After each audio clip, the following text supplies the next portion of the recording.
दोस्तों, मेरे पिता दिन रात शराब पीते थे। वह एक पैसा भी नहीं कमाते थे, इसलिए घर घर चलाने के लिए मुझे घर से बाहर किसी न किसी काम के लिए निकलना पड़ा। और जब मैं काम मांगने के लिए गई तो बॉस ने मुझे 6 घंटे तक। दोस्तों, मेरे घर के हालात बहुत खराब थे। ऐसे हालातों में गुजारा करना बड़ा मुश्किल हो रहा था। हम लोग गांव में रहा करते थे। मेरे दादा दादी की मौत हो चुकी थी, लेकिन मेरे पापा बड़े ही हरामखोर थे। मेहनत मजदूरी करना जानते ही नहीं थे। शादी होने के बाद उन्होंने मेरी माँ को नौकरी करने के लिए घर से निकाल दिया था और वह उनसे कहते थे कि मुझसे मेहनत मजदूरी नहीं होती। मैं तुझे कुछ कमाकर नहीं दे सकता। तू अगर मेरे साथ गुजारा करना चाहती है तो कर सकती है, वरना तू अपने मायके वापस चली जा। मेरी माँ पिताजी की ऐसी बातें सुनकर बहुत उदास हो गई थीं। वह ऐसे इंसान के साथ जिंदगी गुजारना तो नहीं चाहती थी, मगर वह अपने मायके भी नहीं जा सकती थी, क्योंकि वह यह बात अच्छी तरह से जानती थी कि अगर वह अपने मायके चली गई तो वहां पर उनकी भाभियां उनका बुरा हाल कर देंगी, उनको सुकून से नहीं रहने देगी। इसलिए मेरी माँ ने यही सोचा कि उन्हें जैसे तैसे जिंदगी इसी घर में गुजारनी होगी। और फिर कुछ समय बाद मेरी माँ को पता चला कि वह प्रेग्नेंट है। मेरी माँ इस बच्चे की खातिर भी मेरे पिता को छोड़कर नहीं जा सकती थी। अब उनके पास नौकरी करने के अलावा कोई दूसरा रास्ता नहीं था, क्योंकि घर के हालात बहुत खराब हो गए थे। घर में खाने पीने के लिए कुछ भी नहीं बचा था। मेरे पिताजी शराबी थे। उनके शराब पीने की लत ने उनके पूरे घर को तबाह करके रख दिया था। मेरी माँ जितना कमाकर लाती, पिताजी उनसे ले लिया करते थे और वह शराब के अड्डे पर जाकर बैठ जाते थे। महंगी से महंगी शराब पिया करते थे। यही वजह थी कि उन्होंने माँ को नौकरी करने के लिए घर से निकाल दिया था। इसमें उनका बहुत फायदा था। वह सारा दिन शराब के नशे में धुत पड़े रहते थे और मेरी माँ ऐसी हालत में भी लोगों के घरों में जाकर काम किया करती थी। मेरी माँ को ऐसी हालत में न तो किसी तरह का आराम मिल पा रहा था, न कोई खुशी, और न ही उनको खाने के लिए कुछ मिलता था। वह जिन लोगों के घरों में काम करती थी, उनके घर में अगर कभी कभी खाना बच जाता तो वह लोग मेरी माँ को खाना दे दिया करते थे। इस तरह मेरी माँ घर आने के बाद खाना खा लिया करती थी और उसमें भी थोड़ा सा खाना पिताजी के लिए बचा दिया करती थी। एक औरत गरीब इंसान के साथ जिंदगी गुजार सकती है, मगर शराबी इंसान के साथ जिंदगी गुजारना बड़ा मुश्किल होता है। मेरी माँ ने मेरे पिता को न छोड़ने का फैसला बहुत गलत किया था, क्योंकि वह नहीं जानती थी कि मेरे पिता कितने गिरे हुए इंसान थे। उन्होंने अपने फायदे के लिए ही तो मेरी माँ को मजबूर कर दिया था। वह चाहे तो अपने मायके जा सकती हैं, वरना नौकरी कर सकती हैं, क्योंकि दोनों ही हाल में मेरे पिताजी का फायदा था। वह यह बात अच्छी तरह से जानते थे कि मेरी माँ कभी भी अपने मायके नहीं जाएगी, क्योंकि मेरे पिताजी की हरकतें जानते हुए भी मेरी माँ के भाई भाभी ने मेरी माँ को घर से निकालने के लिए उनकी शादी एक शराबी के साथ कर दी थी। यह भी नहीं सोचा कि वह सारी जिंदगी किस तरह इस आदमी के साथ गुजारा करेगी। कुछ भाई भाभियां ऐसे ही होते हैं जिन्हें अपने घर की बहनें बोझ लगती हैं। जब बच्चों के सर पर उनके माता पिता का साया नहीं होता तो लोग उनका फायदा उठाने लगते हैं। मेरी माँ बहुत मजबूर थी, बहुत तकलीफ से गुजर रही थी। बड़ी मुश्किल से उन्होंने मुझे जन्म दिया था। मेरी माँ के अंदर बहुत कमजोरी आ गई थी। उसके बाद उन्हें मेरी भी परवरिश करनी थी। मेरे जन्म के दूसरे ही दिन मेरे पिता ने मेरी माँ को बहुत मारा था और उनसे कहा था कि जाकर पैसे लेकर आ, मुझे शराब की लत लग रही है। मेरी माँ मौत से लड़कर मुझे जन्म दे चुकी थी, तो ऐसी हालत में वह घर से निकलकर कामकाज कैसे कर सकती थी। मेरे पिता एक ऐसे इंसान नहीं, बल्कि इंसान के रूप में दरिंदा थे, जिन्होंने मेरी माँ के साथ बहुत बुरा किया था। मेरी माँ रो रही थी, बिलख रही थी, मगर उनका कहना यही था कि अगर तूने मुझे पैसे नहीं लाकर दिए तो मैं तेरी बेटी को बेच दूंगा। मेरी माँ बहुत मजबूर थी। उसकी हालत ऐसी नहीं थी कि वह कोई कामकाज कर सके या फिर बिस्तर से भी उठ सके। बड़ी मुश्किल से मेरी माँ मुझे गोद में लेकर चलती हुई उस घर की मालकिन के पास गई, जिनके यहाँ वह काम किया करती थी। वह मालकिन बहुत अच्छी औरत थी। उसने जब देखा कि अभी 2 दिन पहले ही तो मेरी माँ ने बच्ची को जन्म दिया है और अब वह उनके यहाँ उसको गोद में लेकर चलती हुई क्यों आ रही है, उन्होंने इस बारे में मेरी माँ से पूछा तो मेरी माँ ने उनको पूरी कहानी बताई कि उनका पति किस तरह से उन पर अत्याचार कर रहा है। मालकिन को मेरे पिता पर बड़ा गुस्सा आया था और मेरी माँ पर बहुत रहम आया था। उन्होंने कहा, अगर तुम्हारा पति ऐसा ही है तो फिर तुमने इस बच्ची को क्यों जन्म दिया? तुम्हें इस बच्ची को अपने पेट में ही मार देना चाहिए था। तुम्हारा पति शराबी है, कोई काम धंधा भी नहीं करता, तो तुम कैसे अपने और अपनी बेटी का गुजारा करोगी? मेरी माँ कहने लगी कि जिस तरह मैं पहले करती थी उसी तरह से कर लूँगी, मगर अभी आप मेरी मदद कर दो। अभी मेरी हालत ऐसी नहीं है कि मैं आपके घर पर काम करूं। आप मुझे थोड़े से पैसे उधार दे दो ताकि मैं अपने पति को दे सकूं। मैं काम करके आपके सारे पैसे वापस लौटा दूंगी। मालकिन कहने लगी कि अच्छा ठीक है, मैं तुम्हारी मदद करने के लिए तैयार हूं। उन्होंने मेरी माँ को थोड़े से पैसे दे दिए और मेरी माँ ने ले जाकर वह पैसे मेरे पिता को दे दिए। मेरे पिता पैसे लेकर शांत हो गए थे। उन्होंने मेरी माँ को धमकाना बंद कर दिया था और शराब के अड्डे पर चले गए थे। कुछ दिन तक मेरे पिता शराब के अड्डे से वापस नहीं आए थे। वह शराब पीने में मेरी माँ के सारे पैसे उड़ाकर आ गए थे। कुछ दिन पूरे हुए तो उन्होंने फिर से वही हरकत करनी शुरू कर दी। फिर से मेरी माँ को पैसों के लिए तंग करना शुरू कर दिया था। इस घर की एक एक चीज़ मेरे पिता शराब के चक्कर में बेच चुके थे। अब तो इस घर में कुछ ऐसा कीमती भी नहीं बचा था जिसे मेरे पिता बेचते। वह बार बार मेरी माँ को धमकाया करते थे कि वह उनको पैसे लाकर दे, वरना वह उनकी बेटी को बेच देंगे। मेरी माँ डर जाती थी कि एक शराबी इंसान जो किसी भी हद तक गुजर सकता है, वह एक दिन अपनी बेटी को भी बेच सकता है। मेरी माँ ने जल्द से जल्द खुद को ठीक करने की कोशिश की थी और फिर वह मुझे लेकर जल्द ही लोगों के घरों में काम करने जाने लगी थी। उस समय मैं बहुत छोटी थी। मेरी माँ मुझे दूध पिलाकर जल्दी से सुला दिया करती थी और अपना काम कर लिया करती थी। मालकिन को भी कोई ऐतराज़ नहीं होता था कि वह अपनी छोटी सी बच्ची को वहाँ लेकर जाती थी, बल्कि मालकिन तो मेरी माँ पर बहुत तरस खाती थी। मालकिन ने जो पैसे मेरी माँ को उधार दिए थे वह भी माफ़ कर दिए थे। उन्होंने कहा था कि तुम बहुत परेशान हो, मैं तुमसे वह पैसे नहीं लूँगी। मेरी माँ मालकिन के घर का काम करती, अपना और मेरा गुजारा करती और बाकी के पैसे पिताजी ले लिया करते थे। जिंदगी इसी तरह से गुजर रही थी। हालात से जंग जीतकर मेरी माँ ने मेरी परवरिश की थी और फिर मेरी उम्र 10 साल हो गई थी। मेरी माँ मेरा बहुत ख्याल रखती थी। मेरी माँ मेरे पिता से छुपकर मेरे लिए पैसे इकट्ठे करती थी। वह चाहती थी कि मैं पढ़ लिख कर कामयाब इंसान बनूं, अपनी माँ का सहारा बनूं और उसकी ज़िंदगी से सारी परेशानियों को दूर निकाल फेंक दूं। मेरी माँ ने मुझे मेरे पिता की नज़रों से बहुत बचा कर रखा था। मेरी माँ को यही डर रहता था कि कहीं मेरा पिता मुझे पैसों के लिए बेच न दे। इसलिए मेरी माँ मुझे 1 मिनट के लिए भी अपनी आंखों से दूर नहीं करती थी। वह मुझसे बहुत प्यार करती थी। मुझे हमेशा अपने साथ ही काम पर लेकर जाती थी। मेरी माँ ने अब अलग अलग जगह काम करना शुरू कर दिया था। उन्होंने अपने दिन का समय बांध लिया था। वह दिन में 3 घंटे दूसरे घर में काम किया करती थी और उसके बाद के 3 घंटे सरपंच जी की हवेली में काम करती थी और फिर उसके बाद के 3 घंटे दूसरी हवेली में काम किया करती थी। इस तरह मेरी माँ को लोगों के घरों का काम करते करते सुबह से लेकर रात हो जाती थी। मेरे पिता को इस बात का कोई एहसास नहीं था कि उनकी पत्नी कितनी मेहनत करके पैसा कमाती है और वह है कि शराब में उनकी मेहनत की कमाई उड़ा देते हैं। मेरी माँ अब इतनी ज़्यादा मेहनत सिर्फ अपनी बेटी के लिए करने लगी थी। वह चाहती थी कि उनकी बेटी अच्छे स्कूल से शिक्षा हासिल करें। मगर मैं 10 साल की हो गई थी। मैं अभी सरकारी स्कूल में जाती थी। मेरी माँ मुझे शहर में एडमिशन दिलवाना चाहती थी, लेकिन उसके लिए बहुत पैसे लग रहे थे। मेरी माँ ने कई बार पिताजी से इस बारे में बात करने की कोशिश की थी। उनसे कहा था, अब हमारी बेटी जवान हो रही है, अब तुम शराब पीना छोड़ दो।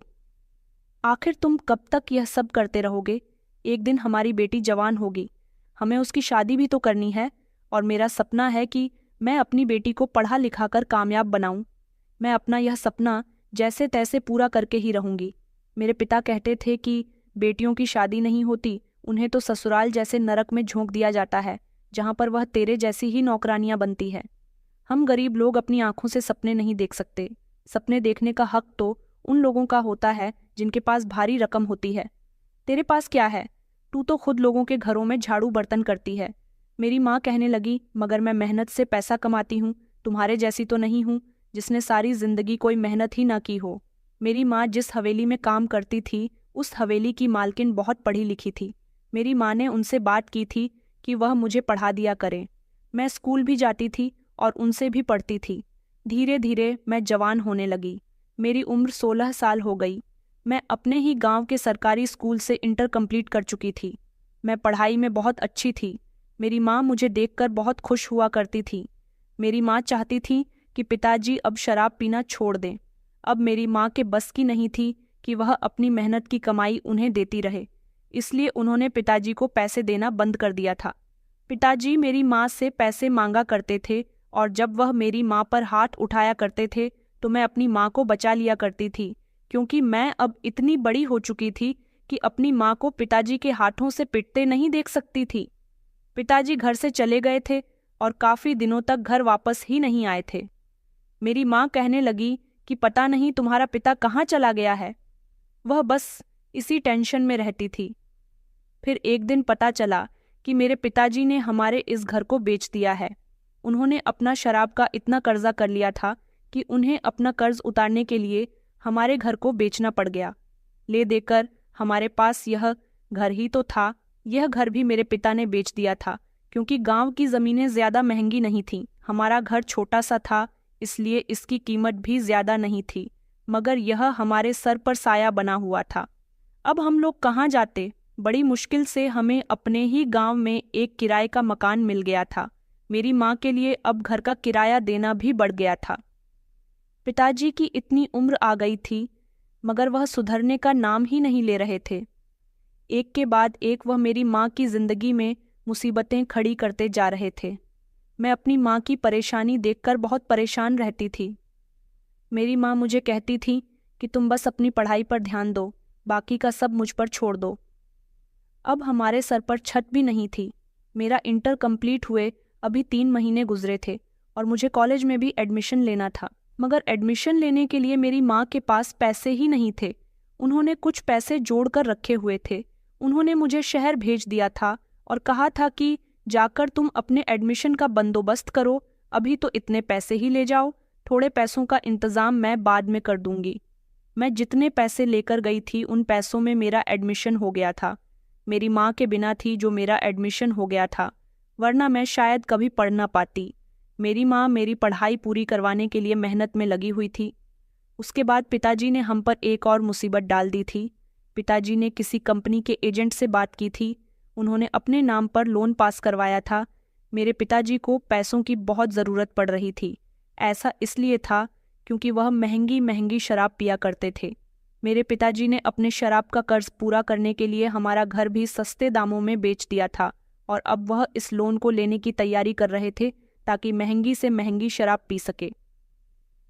हमें पता चला कि मेरे पिताजी यह हरकत करने जा रहे हैं तो मेरी माँ ने पिताजी के साथ रहना बिल्कुल भी पसंद नहीं किया। अब यह सब कुछ मेरी माँ की बर्दाश्त से बाहर हो चुका था। मेरी माँ जानती थी कि अब उनके पति ने उन्हें कहीं मुंह दिखाने लायक नहीं छोड़ा, इसलिए मेरी माँ ने खामोशी से अपना और मेरा सामान बांधा और हम दोनों माँ बेटी रात के अंधेरे में अपना गांव छोड़कर भाग गए थे, क्योंकि मेरी माँ यह बात अच्छी तरह से जानती थी कि पिताजी ने लोन ले लिया तो उसको चुकता कौन करेगा। उस लोन को भी मेरे पिताजी मेरी माँ पर ही डाल देंगे। मेरी माँ इतनी मुश्किल से मुझे पढ़ा रही थी, हम सबका गुजारा कर रही थी और मेरे पिताजी थे कि मेरी माँ को कर्ज तले दबाए जा रहे थे। हम लोग भागकर शहर आ गए थे। मेरी माँ ने कहा था कि मैंने बहुत कोशिश की कि तुम्हारा पिता सुधर जाए, मगर वह इंसान कभी नहीं सुधर सकता। हम लोगों को शहर आने के बाद बहुत राहत मिली थी। मेरी माँ के पास कुछ पैसे थे। हमने किराए पर घर ले लिया था। मेरी माँ ने गांव की तरह यहाँ पर भी लोगों के घरों में काम करना शुरू कर दिया था। इस शहर में बहुत महंगाई थी और जिस घर में हम रहते थे वो घर भी बहुत महंगा था। घर का गुजारा करना थोड़ा मुश्किल हो रहा था, इसलिए मैंने स्कूल में टीचिंग की जॉब करना शुरू कर दी थी। मैंने सोचा था कि मैं जॉब भी करती रहूँगी और अपनी पढ़ाई भी करती रहूँगी।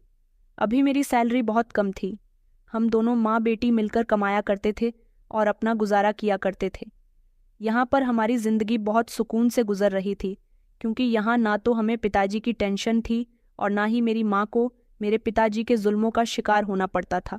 इसी तरह कई साल गुजर गए। मैं डॉक्टर तो ना बन सकी, मगर हम दोनों माँ बेटी की ज़िंदगी खुशहाल गुजर रही थी। हमारे पीछे वहाँ मेरे पिता का क्या हाल हो रहा था, क्या नहीं, हमने यह भी जानने की कोशिश नहीं की। हमें शहर आए हुए 7 महीने होने वाले थे। मैं हर रोज़ स्कूल की छुट्टी होने के बाद घर के लिए निकलती, तो इस दौरान मैंने नोटिस किया था, जब मैं स्कूल से निकलती हूँ तो कोई उस रास्ते पर मेरा पीछा करने लग जाता है, और मैं जैसे ही पीछे पलटकर देखती हूँ तो कोई भी नहीं होता। समझ नहीं आ रहा था कि मेरे साथ ऐसा क्यों हो रहा है। मैंने इस बारे में अपनी मम्मी को कुछ नहीं बताया था, क्योंकि वह पहले से ही मेरे लिए काफ़ी परेशान रहती थी। अब यह बात बताकर मैं उन्हें और परेशान नहीं करना चाहती थी। मेरे कॉलेज की पढ़ाई भी अच्छी चल रही थी। स्कूल के प्रिंसिपल ने अब मेरी सैलरी बढ़ा दी थी, इसलिए मैंने अपनी माँ से मना कर दिया था कि आपको नौकरी करने की ज़रूरत नहीं है। अभी हम लोग किराए के ही घर में रह रहे थे। मैंने अपनी माँ से कहा था कि अब आप आराम किया करो, आपकी बेटी इस लायक हो गई है कि आपको और अपना खर्च उठा सकती है। मेरे ऐसा कहने पर मेरी माँ को एक अजीब सी तसल्ली मिली थी और वह बहुत खुश हुई थी, क्योंकि मेरी माँ कई सालों से नौकरी कर करके थक चुकी थी।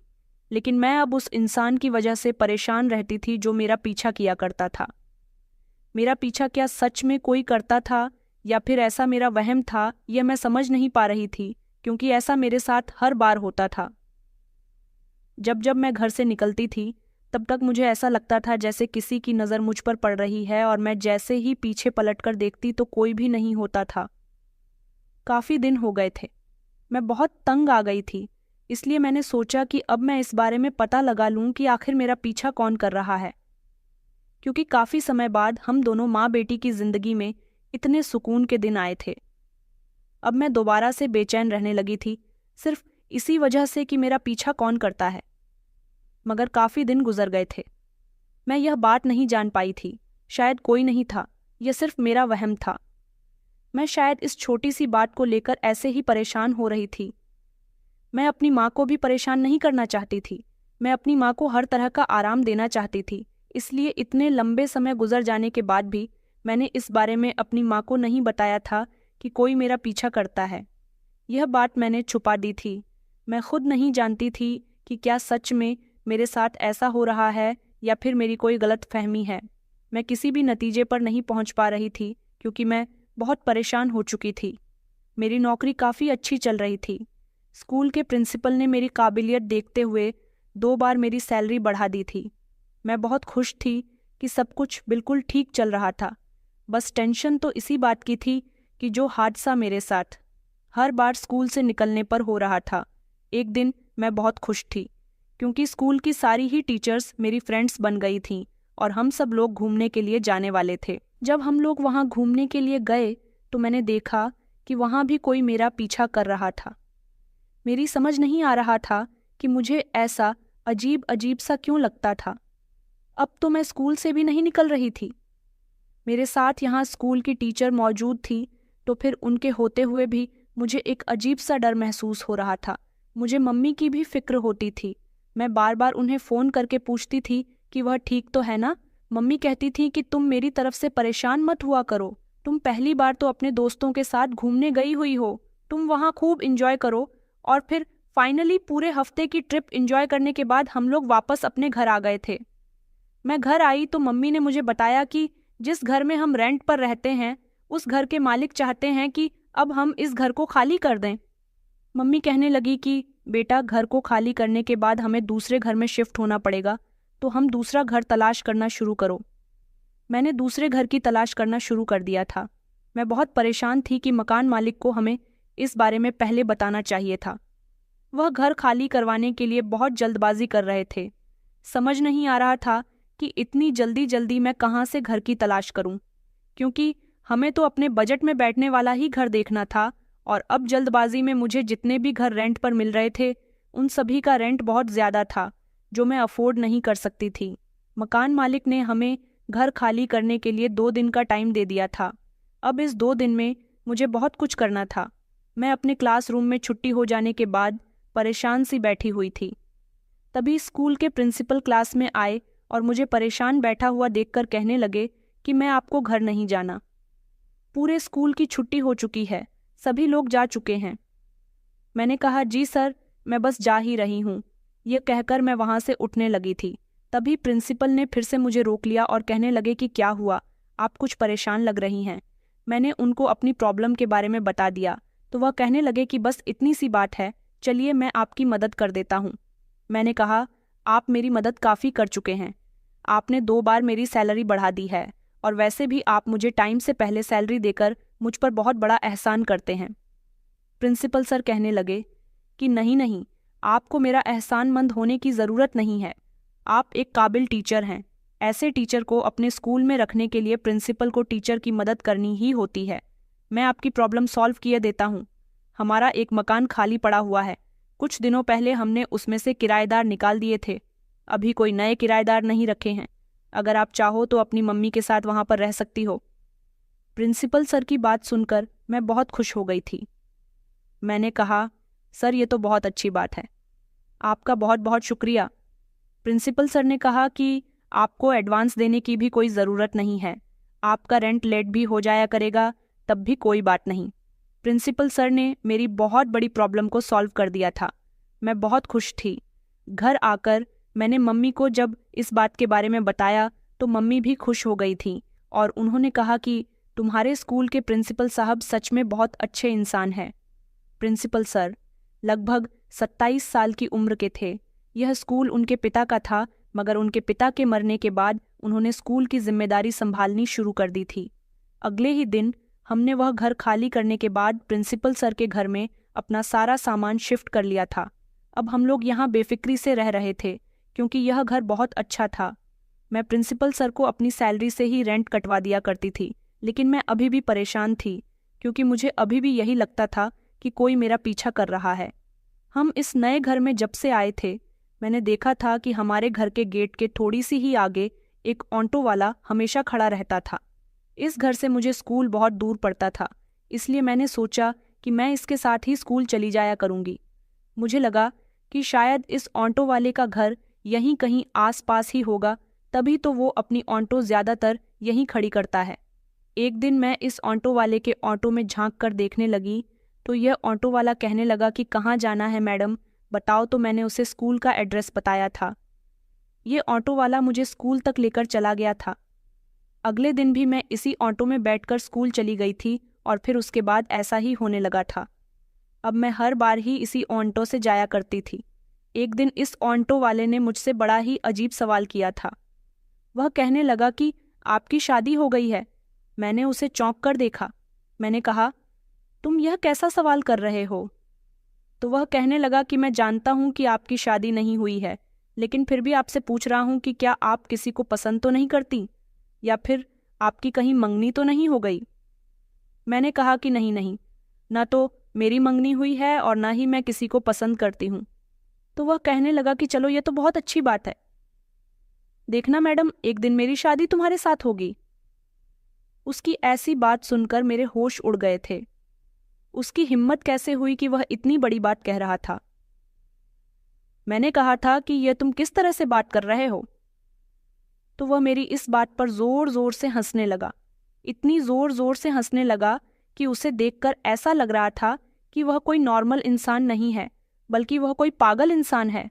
मैं तो उसे पैसे देकर अपने स्कूल के अंदर आ गई थी, मगर ना जाने क्यों बच्चों को पढ़ाते समय मेरे दिमाग में बार बार इस ऑटो वाले की बातें घूम रही थीं। अगले दिन फिर से जब मैं उसकी ऑटो में बैठी तो उसने फिर से मुझसे वही बात कही। देखना, एक दिन मेरी तुम्हारे साथ शादी ज़रूर होगी। मैं फिर से कंफ्यूज हो गई। हालांकि उसका काम इतना होता था कि वह हर रोज़ मुझे मेरे घर से स्कूल ड्रॉप किया करता था, मगर कभी भी उसने मेरे साथ कोई बदतमीज़ी करने की कोशिश नहीं की थी। मैंने ये बात अपनी ही स्कूल की एक टीचर को बताई तो वो मेरी बात सुनकर ज़ोर ज़ोर से हंसने लगी और कहने लगी कि वो ओनिटो वाला ज़रूर कोई पागल इंसान होगा। मैंने भी उससे यही कहा, हाँ तुम ठीक कह रही हो। कहाँ मैं खूबसूरत जवान पढ़ी लिखी लड़की और कहाँ वो मोटा सा काला सा उम्रदार आदमी जो मुझसे शादी करने की बात करता है, वो कोई पागल ही होगा। ये बात सोचकर मैंने उस आदमी की बात को ज़्यादा सीरियसली नहीं लिया था, मगर मैंने नोटिस किया था कि वो वाकई किसी से ऐसी बात नहीं कहता था। जब भी मैं उसके ऑटो में बैठती तो वो मुझसे यही कहता था कि तुम्हारी मेरे साथ एक न एक दिन शादी ज़रूर होगी। मैं उस दिन का इंतज़ार करूँगा और वो दिन बहुत जल्द आने वाला है। उस ऑटो वाले की बातों पर तो अब मैंने ध्यान देना छोड़ दिया था और जब से मैं इस ऑटो वाले के साथ इसके ऑटो में बैठकर स्कूल जाने लगी थी, मुझे एक तरह का सुकून रहता था। ऐसा लगता था जैसे अब किसी की नज़र मुझ पर नहीं पड़ती। एक दिन ऐसा हुआ कि वह ऑटो वाला मुझे छोड़ने स्कूल गया ही नहीं, क्योंकि वह वहाँ पर मौजूद ही नहीं था। मैंने सोचा कि आज मैं पैदल ही चली जाती हूँ। मैं जब स्कूल के रास्ते पर पैदल चल रही थी तो मैंने देखा कि 2 गुंडे वहाँ पर आ गए थे। वह मेरे साथ छेड़छाड़ करने की कोशिश कर रहे थे। उन्होंने अपने चेहरे पर मास्क लगाया हुआ था। मैं उनसे बचने की कोशिश कर रही थी। मुझे बहुत डर लग रहा था। मैंने आसपास देखा तो मुझे कोई भी नज़र नहीं आ रहा था। मैं चीख रही थी, चिल्ला रही थी। मुझे ऐसा लग रहा था जैसे आज मेरी इज्जत इन दोनों गुंडों के हाथों नीलाम होने वाली है।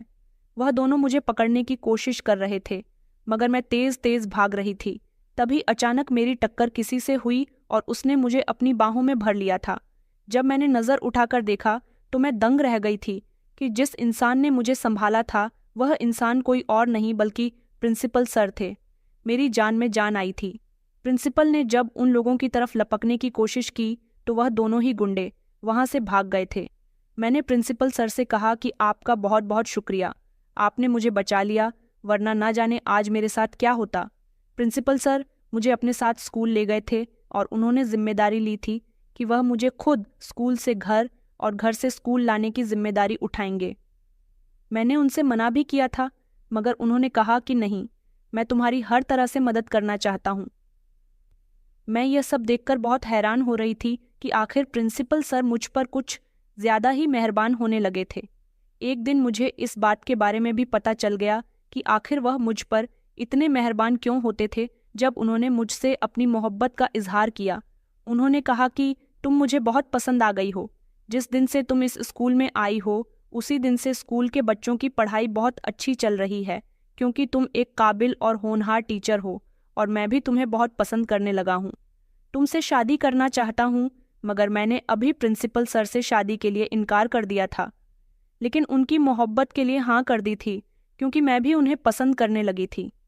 मेरे मन में भी उनके लिए प्यार मोहब्बत भरी फीलिंग्स जागती थीं।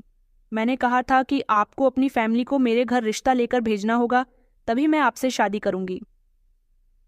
प्रिंसिपल सर ने कहा था कि मुझे इस बात पर कोई एतराज़ नहीं है, क्योंकि मैं तुम्हें इज्जत से अपनी ज़िंदगी में शामिल करूंगा। उस दिन मैं बहुत खुश थी और जब मैं अपने घर गई तो मैंने देखा कि मेरी माँ बहुत परेशान थी। मैंने अपनी माँ से कहा कि माँ, क्या हुआ है, आप इतनी परेशान क्यों नज़र आ रही हो? तो माँ कहने लगी कि बेटा, कल स्कूल से घर मत आना। मैंने माँ से कहा कि आप यह कैसी बातें कर रही हो, घर नहीं आऊँ तो फिर कहाँ जाऊँ? माँ कहने लगी कि बेटा, एक बहुत बड़ी इमरजेंसी आ गई है, प्लीज़ तुम कल स्कूल से घर मत आना। तुम कल सुबह जब स्कूल के लिए जाओ तो अपने किसी दोस्त वगैरह के घर चली जाना और 2-3 दिन वहाँ पर गुजार कर आना। मैंने माँ की किसी बात को नहीं समझा था कि वह क्या कहना चाह रही थी, मगर मैंने इतना ज़रूर देखा था कि वह बहुत परेशान थी, और वह परेशान सिर्फ अभी से ही नहीं थी बल्कि पिछले 2-3 दिन से परेशान थी। मैं स्कूल के काम में इतनी घिरी हुई थी कि मुझे उनकी परेशानी तसल्ली से पूछने का मौका ही नहीं मिला था। फिलहाल मेरे लाख पूछने के बावजूद भी मेरी माँ ने मुझे अपनी परेशानी के बारे में नहीं बताया था। उस रात तो जैसे तैसे मैं अपने कमरे में जाकर सो गई थी। सुबह जैसे ही मैं उठी तो मेरी माँ ने मुझे मेरा सामान बांध कर दे दिया और कहने लगी कि यह तुम्हारा सामान है, 2-3 दिन तक तुम यहाँ पर मत आना। मैंने अपनी माँ से कहा, मगर आप ऐसा क्यों कर रही हो? माँ ने कहा, तुम्हें मेरी कसम है, तुम इस बारे में कुछ ना ही पूछो तो अच्छा होगा। बस तुम यहाँ से चली जाओ, मैं तुम्हें खुद फ़ोन करूँगी और तुम्हें बताऊँगी कि तुम्हें कब आना है। अभी तुम यहाँ से जाओ। मेरी माँ ने मुझे घर से निकालकर अंदर से दरवाज़ा बंद कर लिया था। कुछ समझ नहीं आ रही थी कि मैं क्या करूँ। फिलहाल मैं अपने सामान सहित स्कूल चली गई थी। फिर जब छुट्टी का टाइम हुआ तो मैं सोचने लगी कि मैं अपने दोस्त के घर जाऊं या फिर अपने घर जाऊं। प्रिंसिपल सर ने मुझसे कहा था कि मैं तुम्हें तुम्हारे घर छोड़ देता हूं, क्योंकि अब वो ही मुझे स्कूल से घर ले जाते थे और घर से स्कूल। मगर आज तो मेरी माँ ने मुझे मना किया हुआ था कि मुझे घर नहीं जाना, इसलिए मैंने प्रिंसिपल सर से कह दिया कि आप मुझे मेरी दोस्त दीपिका के घर छोड़ दीजिए। प्रिंसिपल सर ने मुझसे पूछा भी था कि क्या हुआ, कोई परेशानी है क्या? मगर मैंने उन्हें कुछ नहीं बताया। उनसे कह दिया कि नहीं, आज मुझे अपने दोस्त से मुलाकात करनी है। इसलिए प्रिंसिपल सर सामान को देखकर समझ तो रहे थे कि ज़रूर कोई बड़ी बात है, मगर मैंने उन्हें कुछ नहीं बताया था, इसलिए वह भी मुझसे ज़बरदस्ती कुछ नहीं पूछ सकते थे। उन्होंने मुझे मेरी दोस्त के घर पर छोड़ दिया था। मैंने अपनी दोस्त को बताया था कि मैं तुम्हारे घर पर 2-3 दिन के लिए आई हूँ। उसे भी कोई ऐतराज़ नहीं था। मैं उसके घर पर आराम से रह सकती थी क्योंकि वह अकेली ही अपने घर में रहती थी। उसकी सिर्फ 2 बहनें थीं और वह दोनों बहनें जॉब करती थीं। मुझे अभी अपने दोस्त के घर आए हुए 2 घंटे गुजर गए थे। मैं सोच रही थी कि मैं क्या करूं? आखिर माँ ने मुझे घर आने के लिए मना क्यों किया? आखिर माँ क्या कर रही है? फिर मैंने सोचा कि कहीं मेरी माँ के साथ कुछ गलत तो नहीं होने वाला। मुझे डर लगने लगा था। एक अजीब से घबराहट सवार होने लगी थी, इसलिए मैंने ना कुछ सोचा और ना समझा और अपने दोस्त के घर से निकल गई थी। मुझे याद आया कि ज़रूर कोई बड़ी बात हुई होगी। मेरी माँ किसी मुसीबत में फंस गई तो क्या होगा? मुझे उन्हें अकेला नहीं छोड़ना चाहिए था। मैं अपने घर की तरफ जाने लगी, तभी रास्ते में मुझे प्रिंसिपल सर का फ़ोन आ गया। मेरी आंखों में पहले से ही आंसू थे।